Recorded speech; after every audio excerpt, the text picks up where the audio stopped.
Assalamualaikum warahmatullahi wabarakatuh. Salam sejahtera buat semua.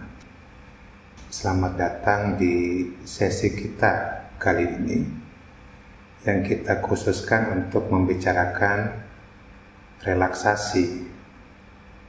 Topik-topik yang kita temui dari satu sesi ke sesi lain itu sudah saya pilihkan semestinya yang sangat penting bagi kita untuk mengenal diri kita sendiri. Diri ini penting untuk dikenal, dan kita nggak perlu terlalu repot mengenal orang lain, karena kita pada dasarnya sama, punya badan seperti ini, punya mind di dalamnya, punya gudang memori di dalamnya. Kita semua sama. Hanya saja goyangan-goyangan di dalamnya itu yang berbeda. Nah, dengan masuk ke dalam diriku sendiri, saya sebenarnya punya peluang yang sangat besar untuk memahami orang lain yang sama dengan saya. Karena itu, kalau saya betul-betul mengurus diriku sendiri, saya pasti punya kesempatan, peluang yang sangat bagus untuk dengan mudah mengenali orang lain. Hari ini salah satu yang penting, saya selalu mengatakan setiap topik itu penting. Yang penting untuk kita angkat adalah relaksasi. Ini bisa kita katakan sebagai langkah awal, pintu perdana, pintu gerbang untuk masuk ke dunia batin kita. Dunia batin siapapun butuh yang namanya rileks. Tanpa rileks ini, perjalanan ke dalam menjadi berat sekali dan membuat kita bisa kecapean sendiri. Relaksasi itu kondisi kita yang asli, kondisi kita yang orisinal. Kalau saya ditanyakan oleh seseorang, apa sih kebutuhan psikologis manusia yang paling dasar? Banyak yang mengatakan cinta. Wah, itu terlalu berat. Yang paling dasar itu rileks kok. Kalau nggak rileks, apa-apa itu menjadi berat semuanya. Termasuk cinta juga menjadi berat. Bagaimana mungkin kita mencintai kalau kita nggak rileks? Bagaimana mungkin kita dicintai kalau kita nggak rileks? Kondisi asli kita itu rileks. Perhatikan anak-anak, mereka itu semuanya datang ke dunia ini dalam keadaan yang orisinal, rileks. Mereka benar-benar ringan menjalani hidup ini, easy going, santai-santai saja. Karena apa? Mereka masih dalam keadaan fresh dan rileks. Beberapa leluhur saya di psikologi seringkali merujuk pada anak-anak sebagai contoh manusia yang sehat. Mereka rileks, apa adanya, spontan, jujur, kelihatan benar-benar manusia yang sehat itu seperti mereka itu. Tapi lambat laun, kesegaran mereka berkurang, kerileksan mereka berkurang, karena banyak peristiwa-peristiwa hidup yang membuat mereka kemasukan yang namanya tension, ketegangan. Satu peristiwa menegangkan tersimpan sebagai energi ketegangan. Peristiwa lain lagi menegangkan tersimpan sebagai energi ketegangan. Nanti energi ketegangan itu menumpuk dan menjadi gangguan dari dalam. Kita sudah banyak membicarakan itu dalam sesi-sesi sebelumnya, khususnya ketika kita bicara tentang alam bawah sadar, hipnoterapi, kekerasan, dan banyak peristiwa-peristiwa gak menyenangkan dalam hidup ini. Itu semuanya sebenarnya adalah peristiwa-peristiwa yang menghilangkan kerileksan kita, kesantaian kita dalam menjalani hidup ini. Saya seringkali juga ketemu dengan beberapa tokoh spiritual, dan mereka semua seringkali merujuk, lihat tuh anak-anak, mereka masih segar, mereka santai aja menjalani hidup. Kemudian Dia dibebani dengan macam-macam tuntutan, jangan begini, jangan begitu, harus begini, harus begitu, pokoknya begini, pokoknya begitu. Semua itu adalah sumber-sumber ketegangan dalam hidup kita. Sekarang, kita pelan-pelan mau belajar untuk kembali menjadi anak-anak yang rileks. Caranya, ya berlatih lagi relaksasi itu. Kenapa ketegangan bisa terjadi? Gambar ini sudah cukup akrab dengan kita. Kita itu sama, punya badan, punya mind atau manas yang isinya pikiran, perasaan, emosi, itu saja yang goyang-goyang terus dari dalam. Pada anak-anak, aliran pikiran, perasaan, emosi itu ngalir begitu saja. Mereka merasa terganggu, nggak lama kemudian sudah lupa. Terganggu lagi, gak lama kemudian sudah lupa. Nah, seiring dengan waktu, kita banyak menahan aliran pikiran, perasaan, emosi itu yang kemudian membentuk bendungan-bendungan dalam diri kita sendiri. Akibatnya apa? Ada tumpukan pikiran, perasaan, emosi yang kebanyakan itu ya negatif. Nah, tumpukan-tumpukan itulah yang kemudian membuat jalan kita seperti agak berat untuk diseret, agak berat untuk diringankan. Nah, belajarlah dari anak-anak. Pikiran mengalir, perasaan mengalir, emosi mengalir. Seiring waktu, aliran itu sering terhambat karena menahan emosi, menahan pikiran, menahan perasaan. Seperti itu prosesnya, ya. Nah, itulah yang membentuk gumpalan-gumpalan awan dalam diri kita, sehingga hidup kita definisikan sebagai sesuatu yang berat. Anak-anak nggak punya definisi hidup seperti itu. Saya cerita tentang klien saya. Ya, ada satu klien itu datang, sudah 3 hari nggak tidur. Saya tanya kenapa.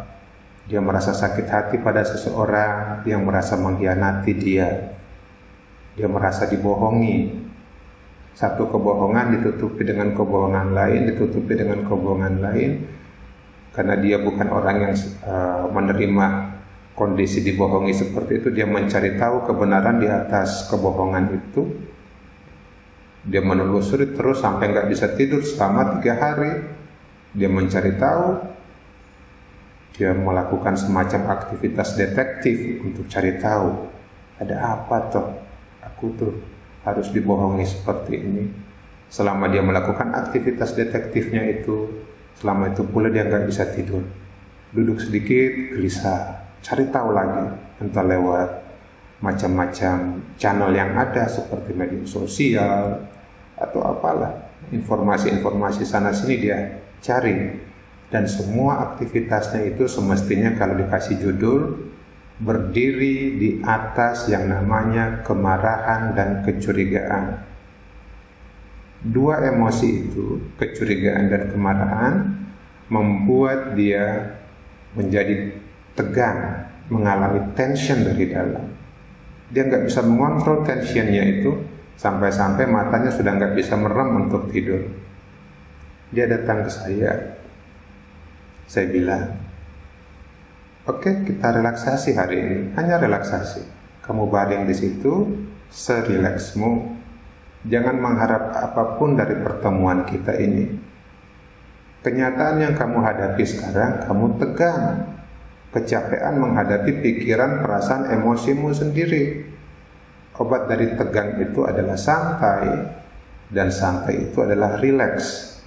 Saya akan ajak kamu untuk pelan-pelan masuk ke kondisi rileks.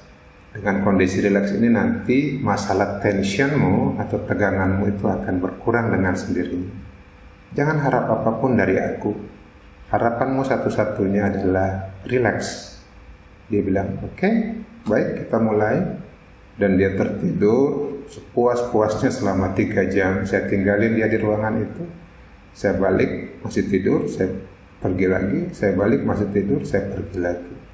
Saya sengaja membiarkan karena saya prihatin melihat dia nggak tidur selama 3 hari. Begitulah setelah dia bangun, senyum keluar dari wajahnya. Matanya yang tadinya layu sekarang kelihatan segar. Hanya karena perginya ketegangan itu. Sesederhana itu kok. Ya. Nah, setiap hari kita dikasih karunia untuk rileks yang namanya tidur. Tapi tolong bedakan dua istilah ini mulai dari sekarang. Istirahat tidak sama dengan tidur. Banyak orang tidur tapi tidak istirahat. Orang-orang depresi itu bisa tidur lebih dari 10 jam dalam sehari, tapi bangun matanya nggak segar, rasanya lemes di badan. Kenapa begitu? Karena mereka tidur tapi tidak istirahat.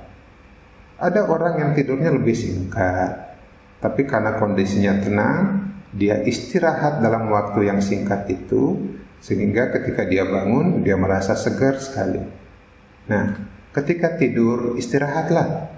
Ya, istirahat. Semuanya tenang di dalam, dan yakinlah kita akan bangun dengan badan yang segar, fresh. Mata pun seperti itu. Kondisi yang kita sebut relax itu terjadi karena kita kehilangan lex. Kata ini jarang sekali digunakan oleh orang Inggris, padahal kata lex itu ada dalam kamus yang artinya loose. Loose itu renggang, kendor, ya, lex. Nah, manusia itu gampang sekali bergeser dari lex menjadi tense atau tegang. Karena itu dia perlu relax lagi, kembali lex. Dia tegang lagi, dia relax lagi, kembali lex. Itu saja pergerakan hidup kita sehari-hari. Kita sudah duduk santai, hidup terasa ringan, tiba-tiba aja dalam message kita baca sesuatu yang menyinggung perasaan kita, kita tegang lagi. Ketegangan itu pergi, kita lex lagi. Setelah itu kita tersinggung lagi oleh omongan seseorang, tegang lagi. Seperti itu saja. Hidup kita bolak-balik dari lex, tense, renggang, tegang. Sehingga setiap hari kita hanya mengalami relax dan retense. Ada relax ya pasti ada retense. Ada relax lagi pasti ada retense lagi. Begitu saja hidup kita. Kalau kita nggak tahu cara menghadapi mind atau manas kita atau pikiran, perasaan, emosi kita. Nah, kali ini kita akan berlatih relaksasi, posisinya seperti ini, ya. Nanti kalau berlatih, usahakan mencari posisi seperti ini, entah di tempat tidur atau di matras, di karpet, silahkan di tikar pun oke lah, ya. Boleh pakai bantal, nggak masalah. Apakah relaksasi harus seperti ini? Enggak begini. Enggak harus begini. Ada banyak cara untuk relaksasi, dan cara yang terbaik adalah ini. Nah, senyum. Ada orang yang enggak butuh relaksasi model yang saya berikan nanti karena mereka rajin senyum. Senyum itu diajarkan oleh leluhur kita. Dengan senyum itu banyak sekali yang direlekskan di badan kita. Orang yang tegang yang sulit senyum. Nah, senyum itu ada dua, ya. Senyum fisik, orang Indonesia mahir betul nih senyum fisik, hatinya sakit. Yang paling penting itu semestinya adalah senyum dengan hati. Saya seringkali juga bertemu dengan beberapa orang yang wajahnya itu terlihat nggak senyum, tapi dia memancarkan rasa segar. Ketika kita ngobrol hati ke hati, orang itu punya hati yang tersenyum kok, ya. Mungkin setelan wajahnya seperti itu. Ada baiknya senyum fisik didasari oleh senyum hati. Itu jauh lebih penting daripada senyum fisik. Saya tuh nggak bisa membayangkan tokoh-tokoh spiritual yang nggak senyum. Dengan catatan tadi ada senyum fisik, ada senyum hati. Kalau fisiknya nggak tersenyum, tokoh-tokoh spiritual itu punya hati yang selalu tersenyum kok. Gambar paling kiri, ya, begitu ramah wajahnya, Habib Ali Al-Jufri. Gambar di sampingnya, Mingyur Rinpoche juga begitu, senyumnya ringan. Di sampingnya lagi ada Swami Sarwa Priyananda, juga kalau ngomong selalu senyum. Di sampingnya lagi ada Paus Fransiskus yang juga suka senyum. Ini contoh-contoh real tentang kehidupan spiritual yang benar. Jadi ketika saya diceritakan tentang nabi-nabi yang kesannya serius dan menegangkan itu hidupnya, saya nggak percaya saya. Saya yakin yang namanya orang-orang yang spiritual itu suka senyum, karena hidup mereka sudah ringan. Ekspresi dari hidup yang ringan apa? Nggak mungkin kan cemberut, pasti senyum. Manusia-manusia mulia ya tersenyum. Nah, cara untuk relaksasi ada dua cara. Kalau rileks hanya untuk rileks ya lain. Rileks untuk rileks saja ya pergi ke tukang pijat cukup, itu pasti rileks. Pergi piknik ya cukup, pasti rileks. Ke pantai, ke taman, ke gunung, pasti rileks. Pulang, tegang lagi. Dengar musik, pasti rileks. Selesai musik, mulai tegang lagi. Pergi ke bioskop, ya rileks. Setelah itu tegang lagi. Nah, relaksasi yang akan saya berikan di sini bukan relaksasi hanya untuk relaks saja, tapi relaksasi sebagai bagian dari proses membuat hidup kita lebih berarti, lebih bermakna, lebih sehat.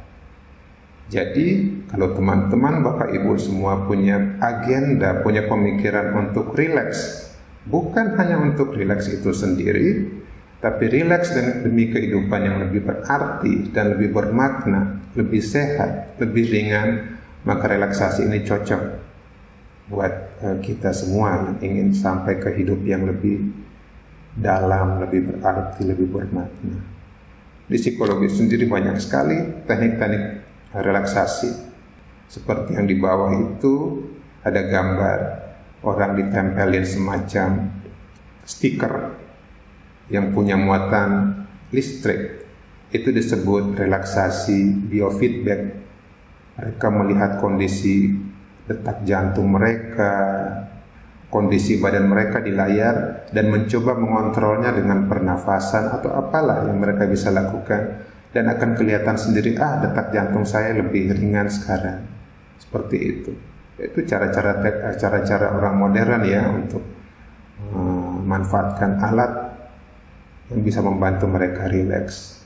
Ada teknik yang namanya bernafas dalam, ada teknik yang namanya relaksasi progresif, banyak sekali variasinya.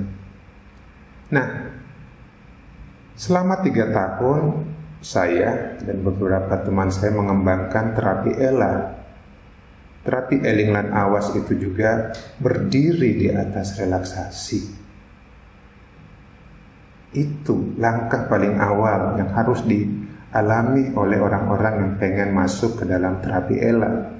Bukan hanya terapi ELA, terapi psikologis manapun, kalau kita mau lihat lebih dalam, lebih hati-hati, tidak akan bisa berjalan tanpa kondisi rileks. Saya beri contoh. Klien saya kalau terlalu tegang, belum siap untuk terapi, saya bilang, datanglah di pertemuan selanjutnya. Kalau hari ini kok rasanya masih belum siap, hari ini kok merasa datang karena disuruh mama, disuruh bos, datanglah di sesi selanjutnya ketika kamu siap. Dengan begitu kamu lebih santai, terapi bisa kita jalankan. Saya juga memperhatikan klien-klien saya kalau mereka sudah mulai duduk di kursi untuk terapi. Kalau wajahnya masih tegang, saya tunggu keluar senyumnya sedikit. Itu tanda kalau dia sudah rileks. Kalau dia sudah rileks, di psikologi kami menyebutnya sudah terjalin yang namanya rapport. Rapport itu kondisi di mana kami saling percaya, dan rasa saling percaya itu tercermin dari senyum yang ringan, badannya yang rileks, ekspresi wajahnya juga sudah enteng. Itu tanda paling bagus bahwa sudah terbentuk yang namanya rapport. Begitulah, ada banyak sekali teknik-teknik psikologis yang semuanya berjalan kalau ada relaksasi itu. Nah, hipnoterapi nggak mungkin jalan tanpa relaksasi. Autosugesti nggak mungkin jalan tanpa relaksasi. Pelatihan yang namanya autogenik, di mana badan semua dibuat renggang juga butuh relaksasi. Dengan begitu, semuanya butuh relaksasi.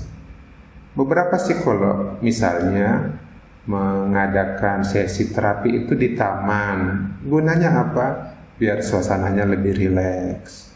Beberapa psikolog lain menggunakan teknik merem lalu diminta membayangkan sesuatu, juga gunanya sama, untuk rileks. Jadi, mulai sekarang kita melihat relaksasi ini bukan sebatas relaksasi, tapi alat bantu untuk masuk ke lapisan lebih dalam dari diri kita sendiri dan mengeluarkan beban-beban di dalam diri kita yang menyebabkan ketegangan. Nah, sebelum kita masuk ke dalam sesi relaksasi versi Ella, perhatikan poin-poin ini. Yang pertama, tidak usah berharap apapun dari relaksasi ini. Relaksasi saja. Karena begitu kita punya harapan, semoga relaksasi ini buat saya sembuh, semoga relaksasi ini menyelesaikan masalah saya, harapan itu akan membuat suasana manas kita goyang dan pada akhirnya akan menimbulkan ketegangan di dalam diri kita. Tidak usah berharap apapun. Saya hanya mau rileks, titik. Supaya saya rileks, saya menjalani relaksasi. Yang kedua, masalah yang sering saya temui kalau memberi orang metode meditasi, dia merasa, saya sudah pernah meditasi loh Pak. Oh, seperti itu. Lepaskan pengalamanmu sebelumnya. Kalau kamu nggak lepas, kamu menutup diri untuk pengalaman-pengalaman baru. Begitupun dengan relaksasi. Mungkin sudah pernah menjalani relaksasi sebelumnya dan merasa aku sudah pernah. Perasaan sudah pernah itu menutup kemungkinan untuk mengalami sesuatu yang baru. Karena itu, kalau sudah pernah relaksasi sebelumnya, oke, itu pengalaman masa lalu. Kali ini Anda punya pengalaman baru. Terima pengalaman ini sebagai pengalaman baru. Setelah itu kita akan sharing pengalaman hanya untuk tahu kondisi yang Anda rasakan. Nah, seperti itu ya. Jadi jangan berharap apapun, lepaskan pengalaman sebelumnya, dan setelah itu kita berbagi pengalaman. Nah, nantinya kita akan mendengarkan audio. Saya akan memberi linknya, bisa dilihat di chat boxnya. Dicek dulu, link itu akan kita gunakan untuk berlatih relaksasi bersama-sama. Ya, disimpan dulu link itu. Nantinya silakan berlatih dengan memutar atau mengklik link itu, akan terhubung ke YouTube yang khusus untuk orang-orang yang punya akses untuk mendengarkan audio itu. Tapi jangan diputar dulu ya, untuk saat ini cukup diketahui link itu. Nanti silakan berbaring, rileks di kasur, luruskan badan tanpa berharap apapun. Luruskan badan. Setelah siap semua, badan kita sudah disiapkan, diluruskan kakinya, tangannya di samping kiri dan kanan. Klik linknya itu, biarkan terputar, meremkan mata, dan ikuti instruksi tanpa mengharap apapun. Membiarkan semuanya terjadi secara alami saja. Nah, seperti itu prosesnya nanti. Nah, siapkan diri, tidak usah berharap apapun. Biarkan terjadi. Terjadilah, ya.